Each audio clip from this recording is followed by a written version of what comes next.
Shalom. Saudara-saudariku yang terkasih, dua bacaan yang memberi kita inspirasi tentang apa? Tentang kemurahan hati Allah.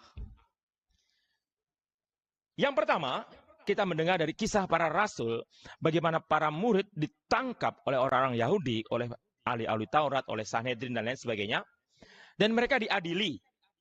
Tetapi karena pembelaan Gamaliel, mereka bisa bebas. Dan yang luar biasa adalah ada kalimat Anda mendengar tadi dari bacaan pertama dari Kisah Para Rasul. Para murid bersukacita karena boleh menanggung penderitaan atau penghinaan karena Yesus. Saya ulangi, para murid bersukacita karena boleh menanggung penderitaan karena Tuhan Yesus. Itu poin pertama. Bersukacita karena boleh menderita karena Tuhan. Poin yang kedua kita dapatkan dari bacaan kedua. Di situ terjadi mujizat. Mujizat apa, Romo? Mujizat pergandaan roti dan ikan tentunya. Dan luar biasanya adalah kalimat Yesus kepada Filipus. Di mana kita bisa beli roti? Bahasa milenialnya itu, saudara-saudari, bahasa milenial, bahasa gaulnya, ini gimana?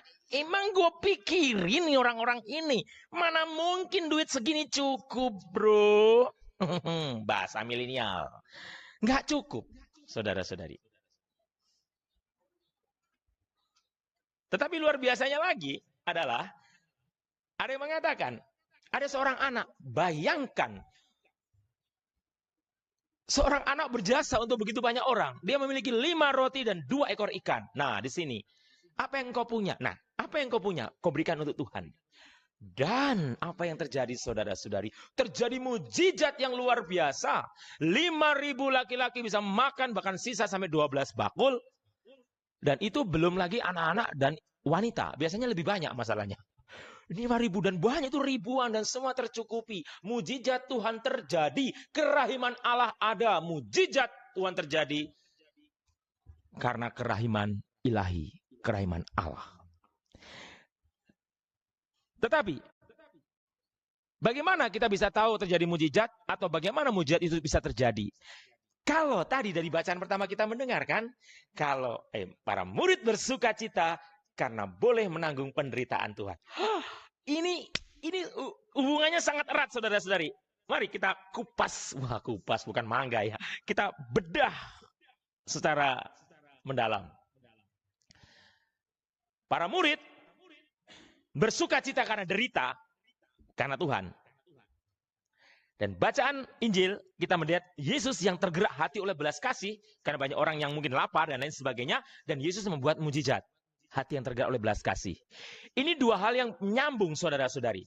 Dalam hidup kita, nah, saya kaitkan dengan kehidupan kita. Dalam hidup kita, pada saat Anda siap menderita bagi Tuhan, apapun bentuknya penderitaan itu. Apapun bentuknya penderitaan itu, tidak menjadi masalah. Tetapi semua derita itu Anda persembahkan kepada Tuhan. Tuhan, ini deritaku, ini kesulitanku, dan aku bersukacita, aku bangga dengan penderitaanku dalam namamu. Saudara-saudari, jangan lepaskan konteks penderitaan itu dengan Tuhan. Terima kasih, saya memegang salib, ini sumbangan dari umat. Terima kasih. Jadi tolong disorotkan ke atas, anak seminaris, kameranya disorotkan supaya yang memberi salib juga melihat. Nah, kelihatan ya? Terima kasih. Nah, sudah kelihatan? Nah, ya. Saudara-saudari, terima kasih yang menyumbang salib, tidak usah disebut namanya supaya berkatnya dari Tuhan. Amin. Bahasa gaulnya itu ditunggu sumbangan berikutnya. Nah, saudara-saudari yang terkasih, kembali ke khotbahnya. Nah, saya memegang salib. Bapak, ibu-ibu, saya berbicara di depan para seminaris. Jadi sebenarnya saya mengajari para seminaris, besok kalau jadi Romo, seperti Romo lulus gitu loh. Nah, saya bercanda, saudara-saudari. Nah, Saya mau mengatakan kepada Anda begini, saya memegang salib. Konsekuensi salib adalah kita siap untuk sakit, untuk menderita. Tetapi kalau saya bicara mengenai penderitaan, kita bukan menderita sia-sia atau menderita tidak ada ujungnya atau kita menderita ngawur dan lain sebagainya. Tapi penderitaan kita adalah kita persembahkan untuk Tuhan. Penderitaan kita persembahkan untuk Tuhan. Kerahiman ilahi menjadi tujuan kehidupan kita. Nah, kalau saya memegang salib, saudara-saudari, artinya salib ini menjadi fokus Anda. Salib ini menjadi tujuan Anda. Salib ini menjadi bagian Anda untuk mencapai keselamatan. Perhatikan baik-baik, saudara-saudari, saya bukan menggurui Anda, saya bukan mengkuliahi Anda kalau saya memakai kata perhatikan. Tetapi saya memberikan penekanan.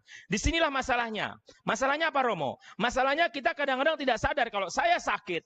Kita merasa cengeng, baper, dan lain sebagainya. Merasa sia-sia pengorbanan kita. Kalau Anda berbuat baik, Anda merasa sia-sia. Anda menolong orang yang ditolong mengkhianati Anda sia-sia. Merasa membuang-buang waktu. Tidak. Semua perbuatan baik tidak ada istilah membuang waktu. Saya katakan saudara-saudariku yang terkasih, semua perbuatan baik itu tidak membuang waktu. Tetapi kalau Anda berbuat dosa, itu yang namanya memia-nyiakan atau membuang waktu. Tapi kalau perbuatan baik apapun bentuknya, tidak pernah dikatakan membuang waktu. Karena Tuhan tahu Anda baik. Saudara-saudari, salib tujuan hidup kita. Tujuannya Tuhan, jelas. Tujuannya Tuhan. Tujuannya surga, jelas. Tetapi selama kita di dunia ini, salib itu fokus kita. Untuk apa? Untuk mencapai surga. Untuk mencapai keselamatan di dalam Tuhan. Ini yang harus kita pegang. Ini yang harus kita yakini. Ini yang harus kita percaya. Saya menderita. Saya bangga seperti kata para rasul. Aku bersuka cita. Kami bersuka cita karena boleh menanggung penderitaan di dalam Tuhan. Itu kata-kata para rasul, saudara-saudari. Di dalam kisah para rasul pada hari ini. Dan semua tidak ada yang sia-sia. Semua tidak ada yang sia-sia. Di dalam Tuhan tidak ada yang sia-sia. Karena apa? Karena kasih Tuhan ada dalam diri Anda. 2000 tahun yang lalu Tuhan membuat banyak mujizat. Menyembuhkan orang sakit. Membangkitkan orang mati. Mengusir setan. Dan lain sebagainya. Termasuk pergandaan roti. Merubah air menjadi anggur. Dan sebagainya.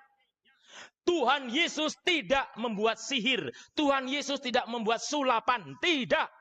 Tetapi Tuhan membuat mujizat itu untuk menunjukkan bahwa inilah kerahiman ilahinya. Inilah kasihnya kepada kita manusia.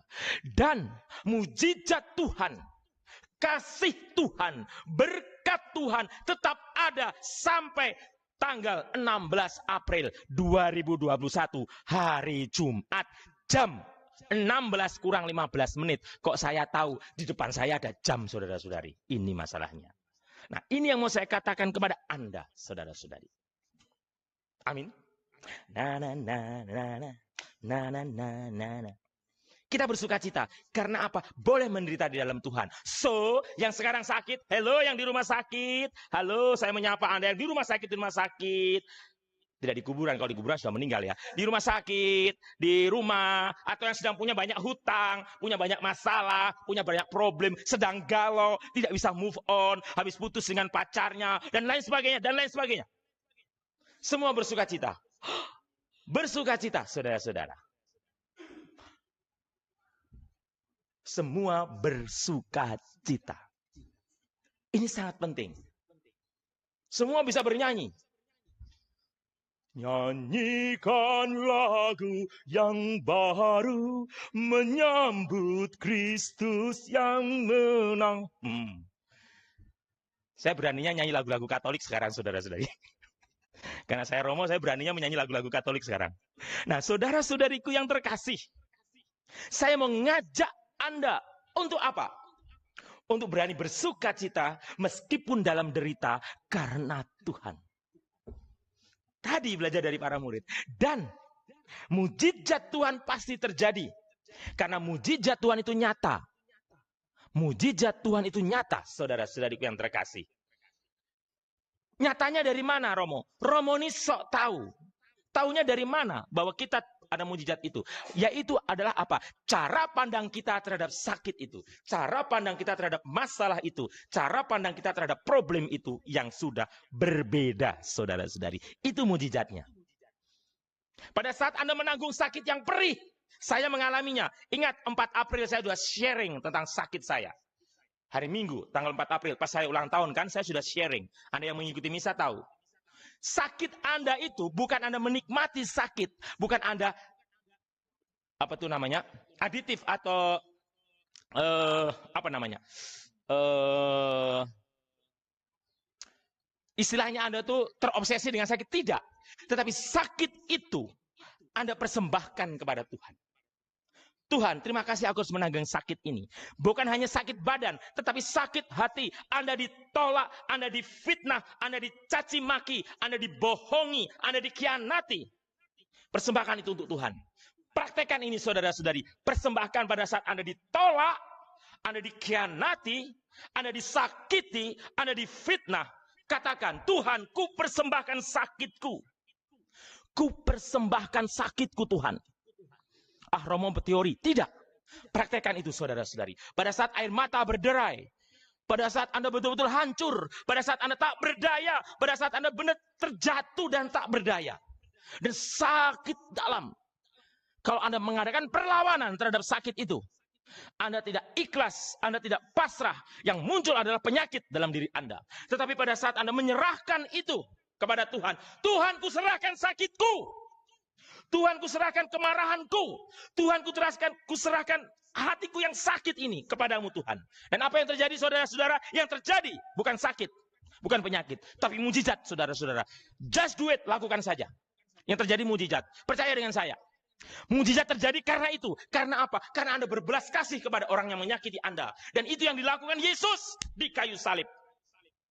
Itu yang dilakukan Yesus di kayu salib. Berserah diri. Tidak menghakimi orang yang menyalibnya. Tidak menghakimi Yudas yang mengkhianatinya. Tidak.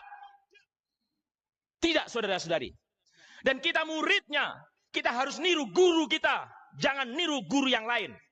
Guru kita, Yesus. Yaitu apa? Tidak membalas kejahatan dengan kejahatan. Inilah konsekuensi menjadi murid Tuhan. Dan kita persembahkan semua itu nanti di dalam adorasi.